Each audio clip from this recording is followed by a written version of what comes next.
Hidden crime stories. The Bryan Kohberger story. The Idaho murders. The house on King Road was quiet. November 13, 2022. Just after 4 a.m. Moscow, Idaho. A college town in the northern panhandle of the state. Small, safe, the kind of place where students left their doors unlocked and walked home after midnight without thinking twice about it. 6 people were in that house. 4 of them were asleep. 2 of them, on the ground floor, would survive the night without knowing anything had happened at all. They would wake up the next morning and assume their housemates were still in bed. They would go about their morning. They would not call police until the afternoon. By then, 4 of their housemates had been dead for hours. Madison Mogen was 21 years old. Kaylee Goncalves was 21. Xana Kernodle was 20. And Ethan Chapin, Xana's boyfriend, who had come to spend the night, was 20 years old. They had been out the night before. A normal Saturday night for college students in a college town. They had come home. They had gone to sleep. At some point between 4 and 5 a.m., a man entered the house through an unlocked sliding glass door. He moved through the house with the specific, practiced deliberateness of someone who had been there before, who had studied the layout, who had thought about this. He used a fixed-blade knife. He killed all 4 of them. Then, he left. He walked back to his car, a white Hyundai Elantra, and drove away into the dark Idaho morning. For 47 days, nobody knew who he was. For 47 days, the University of Idaho campus and the families of Madison, Kaylee, Xana, and Ethan lived inside the particular terror of an unsolved murder in a small town, the terror of not knowing, of wondering whether the person who had walked into that house and done what he did was still somewhere nearby. He was not nearby. He was in Pullman, Washington, 12 miles away. He was going to class. He was teaching undergraduate seminars. He was, by every outward appearance, exactly what his university ID said he was: a PhD candidate in criminology. A man who had dedicated his academic career to the scientific study of criminal behavior. Bryan Kohberger was a teaching assistant and criminology PhD student at Washington State University. He was 28 years old at the time of the murders. He had been studying how killers think. He had been one. On Hidden Crime Stories, we walk every step of this case, from the house on King Road to the Pennsylvania driveway where investigators arrested him 47 days later. From the DNA evidence that unraveled everything to the guilty plea that ended a trial before it began, and to the question that nobody has yet fully answered, the one that the families of Madison, Kaylee, Xana, and Ethan have been asking since the morning they learned their children were gone. Why? A motive has never been established, and that absence, that clean, unresolved, infuriating absence, is the thing that makes this case haunt the people it touched in a way that no conviction and no sentence has fully resolved. Stay with me. Before we talk about Bryan Kohberger, we need to talk about the 4 people he killed. Because this case, like all the cases on this channel, has a gravitational pull toward the perpetrator. Toward the psychology, the methodology, the strange dark irony of a criminology student committing the kind of crime he was academically trained to analyze. That irony is real, and it matters for understanding this story. But it should never be allowed to eclipse the people at the center of it. Madison Mogen and Kaylee Goncalves were lifelong best friends. They had grown up together, ended up at the same university, and shared a house together in their final year. The specific, irreplaceable closeness of a friendship that had survived childhood, adolescence, and was now navigating young adulthood together, that is what was taken when both of them were killed in the same house on the same night. Their families have described the double loss as something that compounds grief in a way that is almost impossible to articulate. Xana Kernodle was 20 years old. She was studying marketing. Ethan Chapin, her boyfriend of about a year, was studying recreation, sport, and tourism management. He had come to spend the night. He was not supposed to be there in any permanent sense. He was there because that is what people in love do. They show up. They stay over. They occupy the ordinary domestic spaces of each other's lives. He was killed for it. 4 young people. 4 specific, irreplaceable lives. 4 families who drove to Moscow, Idaho in November 2022 and were told something that no family should ever be told, and who then had to live inside the uncertainty of an unsolved case for 47 days before investigators gave them a name. And then, across nearly 3 more years of legal proceedings, delays, motions, and a guilty plea that finally came in July 2025, they had to wait even longer for something that still, even now, has not fully arrived. An explanation. Now, Bryan Kohberger. Kohberger grew up in Pennsylvania. He had struggled with social anxiety and an eating disorder as a teenager. He had found, in the academic study of criminology, a framework that seemed to give structure and meaning to questions about human behavior that had always fascinated him. He was, by the accounts of people who knew him in graduate school, intense and socially awkward, the kind of person who stood a little too close in conversations and sent messages that were slightly too formal for the context. One classmate, identified as Holly, described receiving a text from him the day after meeting him at a party. The text read, "Hey, I am pretty sure we spoke about hiking trips yesterday." She described it as overly formal and slightly unsettling in its specificity. He was not the kind of person who blended effortlessly into rooms. He was the kind of person people remembered, slightly uncomfortably, after the fact. And yet, for 47 days after the most significant crime in the history of Moscow, Idaho, he went to class, graded papers, and lived his life. The 47 days between November 13th, 2022 and December 30th, 2022 were some of the most intensive in Idaho law enforcement history. The Moscow Police Department, the Idaho State Police, and the FBI launched what became one of the largest criminal investigations in the state's history. The investigation generated thousands of tips to the FBI. Every piece of evidence at the crime scene was documented and analyzed. Every camera in the surrounding area was reviewed. The most significant early lead was a vehicle. Investigators sought leads about a white 2011-2013 Hyundai Elantra seen near the house on King Road in the early morning hours of November 13th. Multiple cameras in the area had captured the car, moving through Moscow in the hours surrounding the murders, with no clear footage of the driver. The search for that white Elantra became the central focus of the investigation's early weeks. Tips poured in from across the country. Every white Hyundai Elantra within a radius of hundreds of miles was potentially relevant. Investigators narrowed, filtered, and cross-referenced. On November 29th, a Washington State University police officer searched cars matching that description at the university and found one registered to Kohberger. His name entered the investigation quietly, as one of thousands of potential leads. But the Elantra was the thread, and when investigators began pulling it, what came loose was enough to build a case. DNA was the key. Investigators matched Kohberger's DNA to genetic material recovered from a knife sheath found at the crime scene. The sheath, from a Ka-Bar brand fixed-blade knife, had been left behind by the killer, dropped on one of the victim's beds. It was a significant piece of physical evidence. The DNA on it was partial, but it was enough. Investigators obtained a DNA sample from Kohberger without his knowledge, pulling genetic material from trash discarded at his parents' Pennsylvania home during the holiday break. They compared it to the DNA from the knife sheath. It matched. On December 30th, 2022, police arrested Bryan Kohberger at his parents' home in Pennsylvania. He was extradited to Idaho on January 4th, 2023, 47 days after Madison, Kaylee, Xana, and Ethan were killed. He had spent those 47 days 12 miles from the crime scene. Going to class.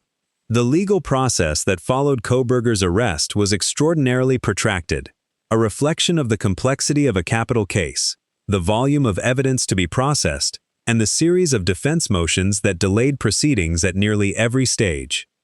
In May 2023, Kohberger remained silent at his arraignment, and a judge entered a not guilty plea on his behalf. He waived his right to a speedy trial in August 2023. The trial date was set again, moved again. The defense filed motions to suppress evidence, challenging the DNA collection, the cell phone data, the surveillance footage, the Amazon purchase records. Each motion was argued, heard, and denied. Ada County Judge Stephen Hippler denied the defense's request to suppress key DNA and other evidence, including cell phone and email records, surveillance footage, past Amazon purchases, and DNA evidence. The cell phone data was particularly devastating for the defense.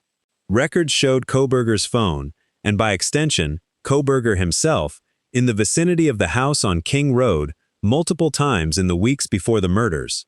Not once, multiple times. Investigators argued this was evidence of surveillance, of a man who had visited the location repeatedly before the night he entered it. The trial was eventually moved from Latah County to Ada County, more than 300 miles away, because a judge agreed with the defense argument that pretrial publicity had made a fair jury in the original location essentially impossible. The trial was set for August 11, 2025. It never happened. Before we go any further, I want to pause for just a moment. The families of Madison, Kaylee, Xana, and Ethan waited 47 days for an arrest. Then they waited 2.5 more years for a trial. If this story is hitting you the way I think it is, take 5 seconds and subscribe to Hidden Crime Stories. Every single week we bring you cases told exactly this way, with the full weight they deserve, centered on the people who matter most. We have more cases coming you cannot afford to miss. Subscribe right now. And let's get to what finally happened in that Idaho courtroom, because the ending of this case is not what anyone expected. On July 2, 2025, 6 weeks before the scheduled trial, Bryan Kohberger appeared in Ada County Court. He pleaded guilty. Kohberger pleaded guilty after more than 2 years of maintaining his innocence. 4 counts of first-degree murder, 1 count of felony burglary. The plea came without a statement of allocution. He did not explain himself. He did not give the families a motive. He did not say why he drove to Moscow, Idaho on a November night and killed 4 people he had no established connection to. He simply said the words the court required and sat down. For the families in that courtroom who had spent 2.5 years preparing for a trial, preparing testimony, preparing to sit through weeks of evidence about what had been done to their children, the guilty plea was not the relief it might appear from the outside. It was a different kind of loss. The trial had represented the possibility of answers. The guilty plea closed that door without opening another one. The motive remains officially unknown. Investigators said they do not know which person was the specific target and have not found any link between Kohberger and the victims. He had no established relationship with any of them, no documented prior contact, no clear reason why those 4 people, in that house, on that night. The answer to why, if there is one, lives inside Bryan Kohberger, and he has not given it. On July 23, 2025, Kohberger was sentenced to 4 fixed life terms, to run consecutively without the possibility of parole, as well as a fixed term of 10 years for the burglary. 4 consecutive life sentences. No parole, ever. He is 31 years old. He will spend the rest of his life in an Idaho prison. Then, less than a year after the sentencing, something happened that opened this case up all over again. On June 27, 2026, Kohberger filed for post-conviction relief. In a statement sent to the New York Times, he stated that he wanted to withdraw his guilty plea, which he said had been influenced by false promises and blatant disinformation. The families of Madison, Kaylee, Xana, and Ethan learned about the filing through the news, the way they have learned about most of the developments in this case. The legal process that was supposed to be finished may not be finished. And the question of why, the one question that has never been answered, remains open. Netflix's The Idaho Murders, College Nightmare, dropped in August 2026 and immediately generated massive social media reaction, with viewers saying they could not stop watching and expressing particular shock at the roommates' account of what they experienced that night. The documentary brought new context to details that had been reported piecemeal over the years of legal proceedings. The surviving roommates, who had been on the ground floor of the house during the murders and had not called police until the afternoon of November 13th, recounted their horror in the documentary. They had heard things that night. They had not fully understood what they were hearing. One of them had opened her bedroom door and seen a figure in black clothing, wearing a mask, walking through the house. She had gone back to her room. She had been frozen by something she could not fully name, the specific paralysis that descends when reality presents something the brain cannot yet categorize as danger. She did not call for help. She was not sure what she was seeing. By the time the afternoon came and the full picture became clear, 4 people were dead. The surviving roommates have spoken publicly about the guilt and the grief and the complexity of living with what they experienced. They did nothing wrong. They were in a house where something unthinkable was happening, and their nervous systems did what nervous systems do in moments of extreme and unprotectable threat. They froze. The idea that they should have done otherwise, or could have done otherwise, is not supported by what we know about how human beings respond to extreme stress. They survived. That is not something to be questioned. It is something to be grateful for. The documentary also brought new focus to the question that has defined this case from the beginning. Why? Viewers watching the Netflix documentary said they could not understand what twisted Kohberger. His academic background gave him an understanding of forensic evidence, of investigative methods, of the mistakes that killers typically make. He wore gloves. He used a fixed-blade knife rather than a firearm that could be traced. He parked away from the immediate vicinity. He planned. And yet he left the knife sheath. He drove his own car, a car registered in his name at his university. He made multiple reconnaissance trips to the house that were captured by his own phone's location data. He made mistakes that, given his academic training, he should have known to avoid. Forensic psychologists who have reviewed his case describe a pattern consistent with someone whose fantasy had overtaken their judgment, a person so consumed by the internal world of what they were planning that the practical safeguards that should have governed their behavior were overwhelmed. The why, in this reading, is not about the specific victims. It is about a compulsion that had been building for a long time, that selected targets for reasons that may never be fully articulable, and that finally expressed itself on a November night in a house on King Road. That answer is not satisfying. It is not the answer the families deserve. It is the only one that the evidence, and Kohberger's silence, currently supports. Before my final thoughts, I want to speak directly to you for a moment. Bryan Kohberger filed for post-conviction relief in June 2026, which means this case may not be over. We will be here to cover every development as it happens. If this story stayed with you, if it left you with questions you are still turning over, please leave a comment below right now. Tell me what you think about this case. Tell me what question it left you with. Tell me what case you want next. And subscribe right now so you do not miss our coverage of whatever comes next in this case. Now, here is what I want you to carry from all of this. Madison Mogen was 21 years old. Kaylee Goncalves was 21. Xana Kernodle was 20. Chapin was 20. Chapin was 20. I want to say their names and hold them there, because in a case where the perpetrator's academic background, his irony-drenched criminology degree, his methodical planning, and his ultimately sloppy execution have generated so much discussion and analysis, it is possible to lose the people at the center of the story entirely. They were 20 and 21 years old. They were students. They had best friends and boyfriends and families who drove to Moscow, Idaho, and never came home the same.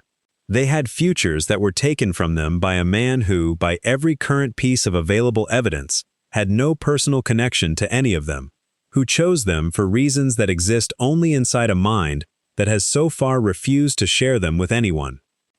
That absence of explanation is the wound in this case that will not fully close. Most of the cases this channel covers have a motive we can understand. A man who wanted to escape a marriage. A mother who wanted a man who didn't want her children.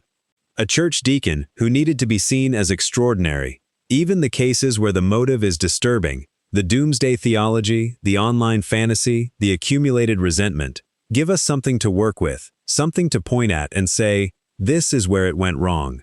This is the thing to watch for. This is the warning. The Kohberger case does not give us that. And I think it is important to be honest about that, rather than reaching for an explanation that the evidence does not yet support.